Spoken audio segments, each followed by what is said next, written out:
Olá, sejam todos bem-vindos a mais este painel tributário preparado pela equipe técnica da CCA Bernardon. Eu me chamo Reginaldo da Silva dos Santos, vou tratar da legislação federal. Na sequência, o colega Luiz Antônio irá tratar da legislação estadual e, por último, o colega André irá tratar da legislação previdenciária. O primeiro assunto que a gente traz para apresentar aos senhores com relação à legislação federal diz respeito ao preenchimento da ECF, Escrituração Contábil Fiscal, que agora, no último dia 8 do mês de julho, vence o prazo para a apresentação da ECF relativa ao ano base 2025, exercício 2026, bem como vence também no último dia do mês de julho a ECF dos eventos especiais que ocorreram entre janeiro até abril de 2026. Cisão, incorporação e extinção da pessoa jurídica. O que tem de especial nesta ECF? Essa ECF, uma das mudanças que a legislação trouxe, diz respeito ao preenchimento da linha do registro 16701, outras exclusões, onde essas outras exclusões, elas, como via de regra, elas não possuem nenhum relacionamento em relação às contas que geram a exclusão no balancete, lá no balanço.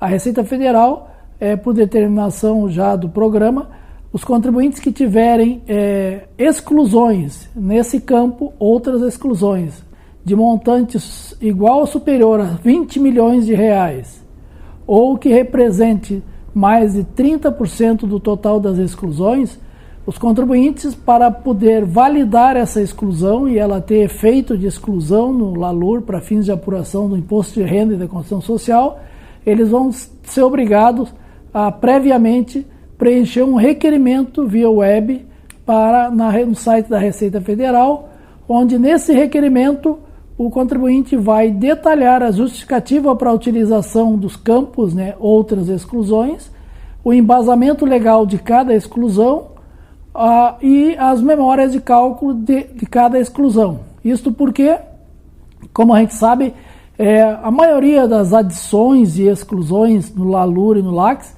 hoje elas possuem uma conta própria, Então, equivalência patrimonial, positiva, negativa, lucros, dividendos, juros sobre capital próprio.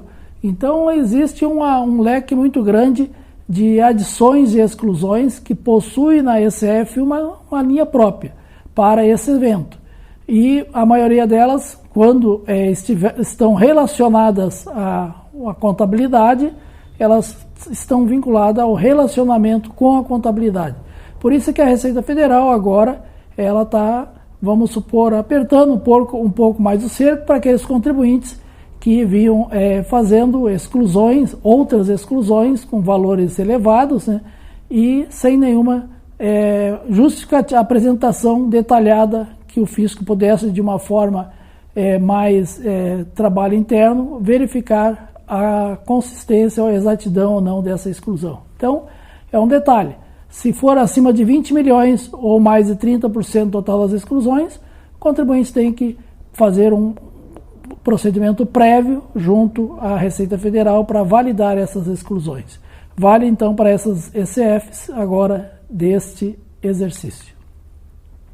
A segunda matéria que a gente traz para apresentar aos senhores diz respeito ao IOF, Imposto sobre Operações Financeiras, que agora ele passa a incidir também sobre a integralização de cotas do FIDIC. Então, a Instrução Normativa 2334, agora de 1º de julho, ela alterou a Instrução 1969-2020 e determinou a incidência de IOF nas cotas que são lançadas integralizadas no FIDIC, independentemente da forma de realização dessa cota. Então, desde 1º de 2 de julho, está incidindo o IOF sobre as novas cotas de FIDIC. A outra alteração na legislação que a gente traz para apresentar aos senhores diz respeito aos procedimentos aplicáveis às irregularidades verificadas no acompanhamento de fruição de benefícios fiscais por pessoas jurídicas, relativo a tributos administrados pela Receita Federal. Como todos bem sabem, hoje nós temos uma obrigação acessória mensal, que se chama DIRB, né, que é a Declaração de Benefícios e Renúncias de Incentivos Fiscais. Então, através ali na DIRB, os contribuintes prestam informações sobre todos os benefícios fiscais que obtiveram durante o mês, ou se for um período trimestral ou anual até mesmo, quando se trata de imposto de renda e contribuição social. Pois bem, o que a Receita Federal, através da Instrução Normativa 2332, agora de 1º de julho, dispôs é que os contribuintes que são beneficiários desses benefícios fiscais, né, aí nós tem vários benefícios, alíquota zero de PIS e COFINS, redução do próprio PAT, por exemplo, ele é considerado um benefício. Então tem vários benefícios. Todos esses benefícios, o contribuinte, para fazer jus, ele tem que ter uma regularidade perante a Receita Federal. Então a legislação determina que o contribuinte que não está em situação regular, ele não faz jus a esses benefícios. Então, vamos pegar um exemplo, um contribuinte que toma crédito presumido de PIS e COFINS. Se ele está em uma situação irregular perante a Receita Federal, ele não faz jus a esse crédito presumido. Se ele tem um produto tributado a alíquota zero e que está lá sujeito a DIRB, se ele está em uma situação irregular, ele não faz jus à aplicação da alíquota zero, ele perde esse benefício. Então, a Receita determina.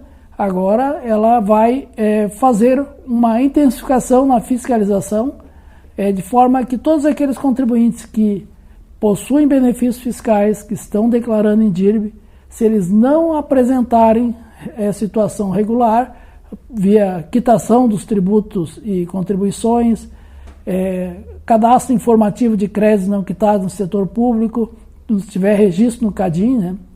E se não tiver em dia também com fundo de garantia, eles irão perder os benefícios.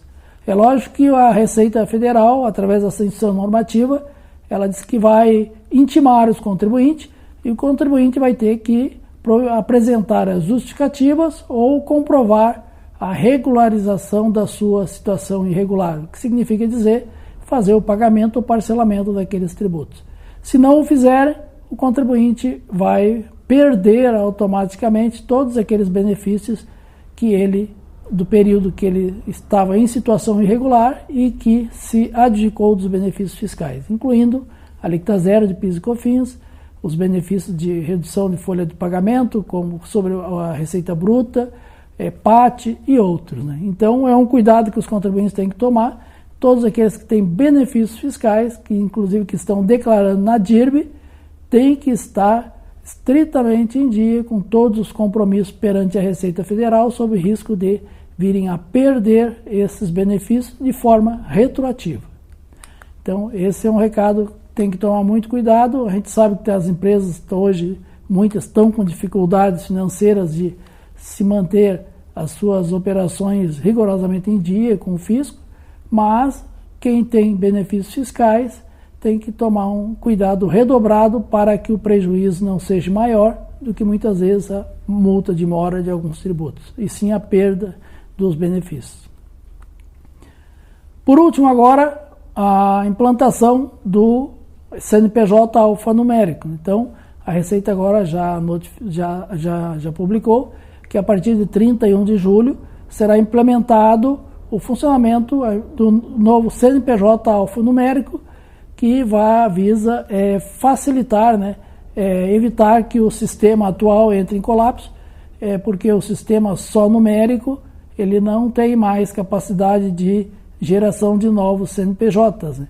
Então agora com o sistema alfanumérico, onde vai ter letras e números para o CNPJ, vai abrir uma possibilidade muito grande de geração de novos CNPJs sem gerar um colapso no sistema atual.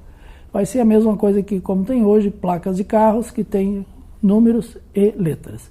Então, a partir de 31 de julho, e esse sistema depois, na sequência, por óbvio, a Receita vai liberar também, a gente não está ainda fixado o prazo, a princípio será a partir de novembro, mas talvez ocorra antes, para todos aqueles contribuintes que vão ser pessoas físicas ou jurídicas que hoje não são contribuintes de PIS e COFINS, mas que vão passar a ser contribuintes da CBS a partir de 2027 e que ficam obrigados a ter esse cadastro de CNPJ e que já vai ser no sistema alfanumérico. O exemplo mais típico é os produtores rurais, né, que vão ter, quem fatura acima de 3 milhões e 600 mil reais vai ser obrigado a ter inscrição no CNPJ e quem for abaixo também pode optar. Mas vamos aguardar as próximas orientações por parte da Receita Federal após a implementação desse CNPJ alfanumérico que vai se dar em 31 de julho. Com relação à legislação federal, o recado que a gente gostaria de transmitir aos senhores seriam esses. Fiquem agora na sequência com os colegas Luiz Antônio e André. Um abraço a todos. Nos encontramos no próximo painel tributário. Até lá.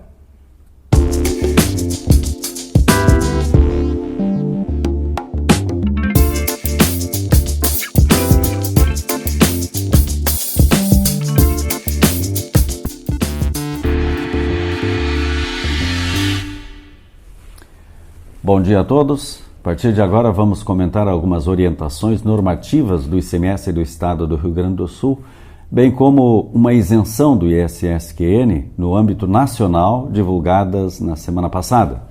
A primeira mudança é sobre a chamada GIA automática. A Receita Estadual do Rio Grande do Sul ajustou as hipóteses em que esse documento deixa de ser gerado automaticamente para o contribuinte.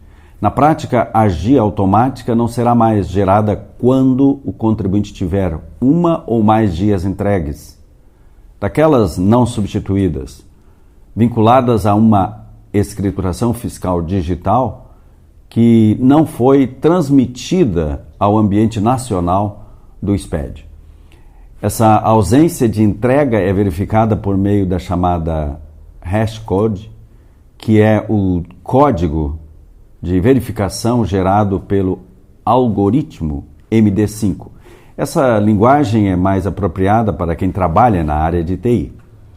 Mas essa checagem vale para os 6 meses anteriores à competência em que a geração automática está sendo solicitada. Ou seja, se a escrituração fiscal digital, a EFD, não bater com a GIA, nesse período de 6 meses, o sistema simplesmente não vai gerar a GIA automática e o contribuinte vai precisar regularizar a situação. A segunda instrução normativa altera a relação de distribuidores hospitalares para fins de inaplicabilidade do sistema de substituição tributária, com efeitos a partir de 1º de julho de 2026. Essa lista prevista no regulamento do ICMS agora ganha nova redação no apêndice 35. Para quem opera com distribuição de medicamentos hospitalares, é importante verificar se a sua empresa consta ou passou a constar ou ainda foi excluída desta relação, porque isso define diretamente se a operação está ou não sujeita à substituição tributária. Por meio da terceira instrução normativa, a Receita Estadual fixou o percentual de carga tributária para o 2º semestre de 2026, nas operações com querosene de aviação. Essa alteração tem efeitos a partir de 1º de julho de 2026.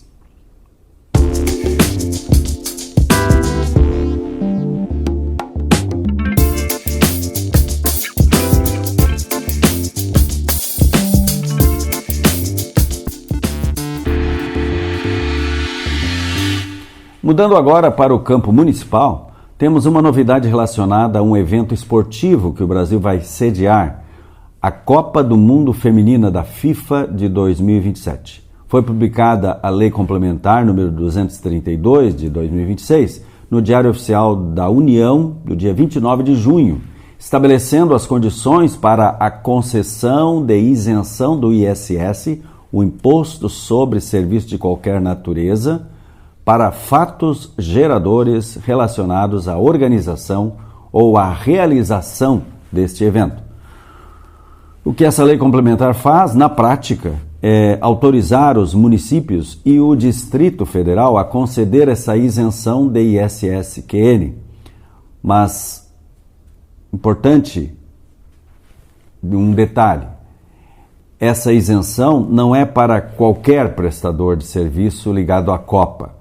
Ela é restrita exclusivamente às pessoas jurídicas que já sejam beneficiárias de isenção de tributos federais, prevista em lei tributária específica, voltada à organização ou à realização da Copa do Mundo Feminina de 2027.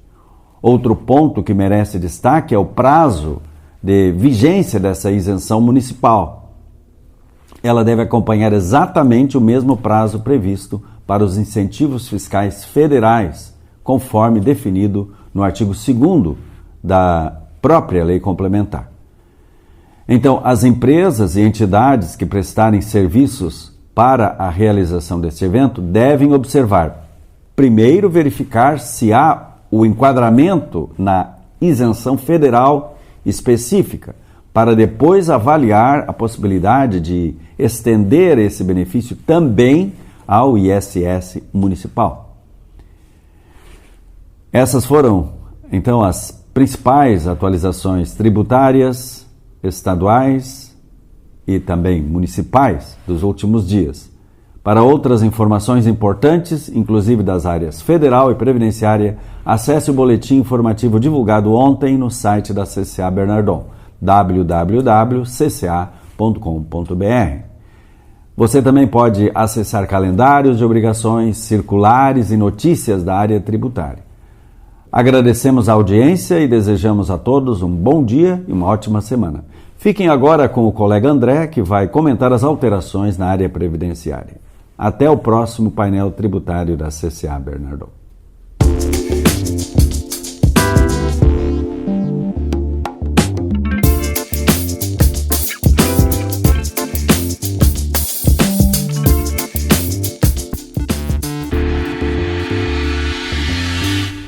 Bom dia a todos. A Receita Federal do Brasil publicou a Instrução Normativa número 2.331, disciplinando a retenção na fonte e o recolhimento do imposto sobre renda incidente sobre comissões, corretagens e demais remunerações pagas a plataformas digitais pela intermediação de negócios civis e comerciais. A medida decorre de entendimento alcançado por meio do programa Receita Soluciona, em que foi identificada a necessidade de uniformizar e adaptar os procedimentos tributários aplicáveis aos novos modelos de negócios desenvolvidos em ambientes digitais. A nova norma mantém a regra geral segundo a qual a pessoa jurídica que efetua o pagamento é responsável pela retenção e pelo recolhimento do imposto de renda, alíquota de 1,5%. A novidade está no fato das plataformas digitais que centralizem os fluxos de pagamento poderem optar por antecipar o recolhimento do imposto, dispensando a retenção pela fonte pagadora. Para utilizar esse regime, a plataforma deverá exercer opção anual e irretratável, formalizada na FDRINF, além de comunicar aos usuários a adoção da sistemática. A Instrução Normativa também estabelece conceito de plataforma digital alinhado à Lei Complementar 214 de 2025, abrangendo sites, aplicativos e outros ambientes digitais que atuem como intermediários e controlem elementos essenciais das operações, como cobrança, pagamento, definição de condições ou entrega. Com a nova regulamentação, a Receita Federal busca conferir maior segurança jurídica, simplificar o cumprimento das obrigações tributárias e aumentar a transparência nas operações realizadas por meio de plataformas digitais. E concluindo o painel tributário da CCA Bernardon dessa semana, gostaria de informar que a Receita Federal do Brasil, em resposta à consulta formulada por contribuinte, esclareceu que as importâncias pagas ou creditadas por pessoa jurídica a outra pessoa jurídica pela prestação de serviço de intermediação na aquisição, fornecimento, controle, gestão de recargas e manuseio de vale-transporte e vale-alimentação para utilização pelos seus empregados estão sujeitas à incidência do imposto de renda na fonte, cuja responsabilidade pela retenção e recolhimento recairá sobre a pessoa jurídica contratante dos serviços. Essas seriam as novidades que selecionamos para compartilhar com vocês. Desejamos a todos uma ótima semana.